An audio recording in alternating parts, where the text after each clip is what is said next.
अस्सलाम वालेकुम नाजरीन, जहाँ से बबासी एक नए यूट्यूब प्रोग्राम के साथ हाजिर है। आज हम डिस्कस करेंगे 15 सितंबर सन 2022 को छपने वाली एक अंग्रेज़ी अखबार दी न्यूज़ की खबर। बड़ी दिलचस्प खबर है सेक्ट एम्प्लॉयज़ के हवाले से, और दी न्यूज़ अखबार में ये खबर छपी है और उस खबर में ये कहा गया है कि आईबी के 80 बरतरफ स्वीपर्स उनकी बहाली के लिए फेडरल पब्लिक सर्विस कमीशन के ज़रिए उनका टेस्ट और इंटरव्यू लिया जाएगा।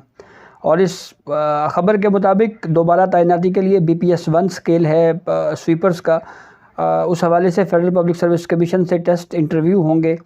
और उसके बाद इस खबर में ये भी कहा गया है कि फेडरल पब्लिक सर्विस कमीशन में स्वीपर्स के लिए अलग से बाकायदा कोई सिलेबस भी मौजूद नहीं है, यानी फेडरल पब्लिक सर्विस कमीशन के पास इस वक्त स्वीपर्स के लिए टेस्ट लेने के लिए कोई अलग से सिलेबस नहीं है। इस पे बात करेंगे। 17 अगस्त सन 2021 को सुप्रीम कोर्ट ऑफ पाकिस्तान ने रिव्यू केस में आर्टिकल 184(3) का सहारा लेकर इन मुलाजमीन को बहाल तो किया, लेकिन इनकी आज तक मुश्किलात कम ना हो सकी।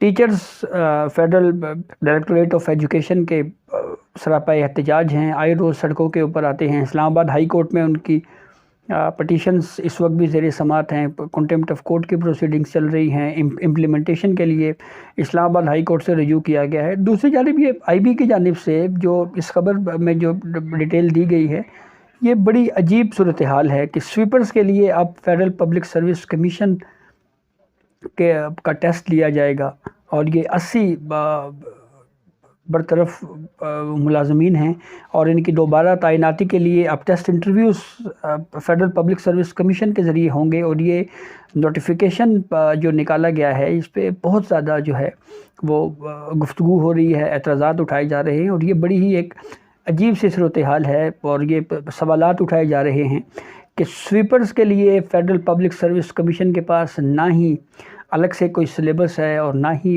इसकी कोई मिसाल मिलती है कि इस तरह से कभी टेस्ट लिया गया हो। सबसे अहम बात, जो short order supreme court of Pakistan का जारी किया गया था, उसमें फेडरल पब्लिक सर्विस कमीशन का कोई जिक्र नहीं था। डिटेल रीजनिंग आई और उस डिटेल रीजनिंग में फेडरल पब्लिक सर्विस कमीशन के अल्फाज जो हैं वो उसमें डिटेल जजमेंट में जो है मौजूद थे। शॉर्ट ऑर्डर में फेडरल पब्लिक सर्विस कमीशन का जिक्र नहीं था।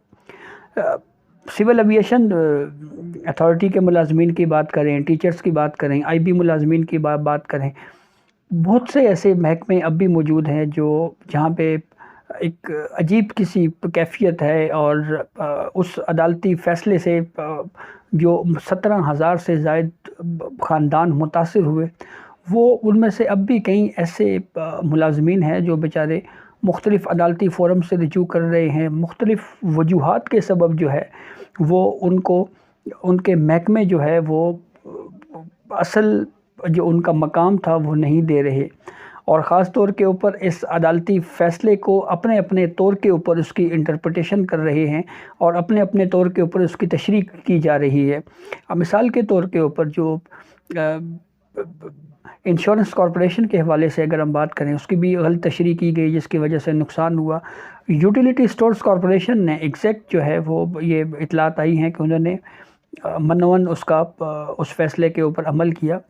लेकिन आप यहाँ से अंदाज़ा लगा सकते हैं कि जब सुप्रीम कोर्ट ने रिव्यू में आर्टिकल 184(3) का सहारा लेके इन मुलाजमीन को बहाल किया, तो फिर उसके बाद बाकायदा एस्टेब्लिशमेंट डिवीज़न की जानिब से सुप्रीम कोर्ट ऑफ पाकिस्तान को लिखा गया कि आप हमें बताएं कि आप ये जो जजमेंट है सुप्रीम कोर्ट का, इसको इम्प्लीमेंट किस तरह से किया जाए। तो हर इदारे में कन्फ्यूजन अब भी मौजूद है। बाज़ जो इदारे हैं वो जानबूझकर इस मामले में डिले टैक्टिक्स का सहारा ले रहे हैं। मुख्तलिफ़ हीलो बहानों के ज़रिए इन बेचारे मुलाजमीन को जो है वो तंग किया जा रहा है। जैसे मैंने आपको फेडरल डायरेक्टोरेट ऑफ एजुकेशन के टीचर्स की बात की, तो वो भी उनके भी इस वक्त मसाइल जो है वो जो कि तू हैं ना, उनको उस तरह से सर्विस स्ट्रक्चर दिया जा रहा है। कईयों को दोबारा से जो है 20-20, 30-30 साल नौकरियां करने के बाद जो है वो बेचारे अब भी जो है वो उनको दोबारा डेली बेसिस के ऊपर उनको अपॉइंट किया जा रहा है। सैलरीज़ का इशू मुलाजमीन को अब भी उनका सामना है। तो इस सूरत हाल में अब یہ کہہ سکتے ہیں کہ یہ کورٹ کا جو ججمنٹ تھا، جو آرٹیکل 184(3) میں ریویو کے معاملے کے اوپر جو سپریم کورٹ نے جو ریلیف دیا ہے، وہ حقیقی معنوں میں اب بھی ان ملازمین تک نہیں پہنچ رہا۔ جیسے میں نے آپ کو 15 سپٹمبر 2022 کی دی نیوز اخبار کی خبر کا حوالہ دیا کہ 80 برطرف سویپرز کی بحالی کے لیے فیڈرل پبلک سروس کمیشن کے ذریعے اب یہ ٹیسٹ اور انٹرویوز لیے جائیں گے، تو یہ بھی ایک بڑی عجیب سی صورتحال ہے۔ اور خاص طور کے اوپر یہ کہا جا رہا ہے کہ فیڈرل پبلک سروس کمیشن کے پاس باضابطہ طور کے اوپر اس حوالے سے الگ سے کوئی سلیبس بھی موجود نہیں ہے، اور یہ ملازمین اب بھی انصاف کے منتظر ہیں۔ اور مختلف کورٹس میں ایک مرتبہ پھر لیٹیگیشن شروع ہو گئی ہے۔ تھوڑا سا بیک گراؤنڈ آپ کو ایک مرتبہ پھر بتا دیتے ہیں کہ یہ معاملہ اصل میں شروع ہوا کہاں سے۔ 1993 سے لے کے 1996 تک مختلف محکموں میں پاکستان پیپلز پارٹی کی حکومت تھی۔ 16 سے 17 ہزار ان ملازمین کو نوکریاں دی گئیں۔ اس میں آئی بی ہے، سول ایوییشن ہے، ایجوکیشن ڈپارٹمنٹ ہے، سوئی صدرن، سوئی ناردرن ہے، یوٹیلیٹی سٹورز کارپوریشن ہے، پی ٹی سی ایل کے بارے میں بھی کہا گیا، ان کے بھی کچھ ملازمین ہیں۔ اسی طرح سے دیگر محکمے اور خود مختار ادارے تھے۔ 1996 میں پاکستان پیپلز پارٹی کی گورنمنٹ برطرف ہو جاتی ہے۔ 1999 تک ان ملازمین کو نکالنے کا سلسلہ جاری رہتا ہے۔ 12 اکتوبر 1999 کو ملک میں مارشل لاء لگ جاتا ہے۔ 2008 میں پاکستان پیپلز پارٹی کی حکومت دوبارہ آتی ہے، تو یہ سوچا جاتا ہے کہ ان ملازمین کو دوبارہ بحال کیا جانا چاہیے۔ پہلے ایک آرڈیننس آیا، آرڈیننس کے ذریعے ان ملازمین کو بحال کیا گیا۔ پھر اس کے بعد ایکٹ آف پارلیمنٹ کے ذریعے ان تمام ملازمین کو بیک ڈیٹس سے بحال کیا گیا، سینیورٹی جو بنتی تھی ان کو دی گئی۔ پھر اس کے بعد معاملہ کافی حد تک خاموشی رہی۔ پھر کچھ ملازمین آئی بی کے پروموشن کا معاملہ لے کے اسلام آباد ہائی کورٹ گئے۔ اسلام آباد ہائی کورٹ نے کہا کہ یہ ملازمین پروموشن کے حقدار ہیں۔ اس فیصلے کے خلاف ڈی جی آئی بی نے سپریم کورٹ آف پاکستان میں اپیل فائل کی، اور اپیل کس فیصلے کے خلاف فائل کی؟ اسلام آباد ہائی کورٹ کے اس فیصلے کے خلاف، جس میں ان چند ملازمین کو یہ کہا گیا کہ یہ پروموشن کے حقدار ہیں، اور اس کے خلاف اپیل فائل ہوئی۔ سپریم کورٹ آف پاکستان میں کیس چلا، اور سپریم کورٹ نے اس پروموشن کے خلاف اپیل کے اوپر اٹارنی جنرل فار پاکستان کو سنے بغیر ایکٹ آف پارلیمنٹ کو ہی غیر آئینی قرار دے دیا، جس کے بعد یہ ان ملازمین نے ہمت پکڑی، انہوں نے کوشش کی کہ ہم اپنا حق لیں گے، اور اس حوالے سے پھر باقاعدہ پرامن احتجاج کا سلسلہ جاری ہوا۔ آئے روز یہ بزرگ شہری ریڈ زون میں، ڈی چوک میں سپریم کورٹ آف پاکستان کے سامنے پہنچتے، اپنا احتجاج ریکارڈ کرواتے۔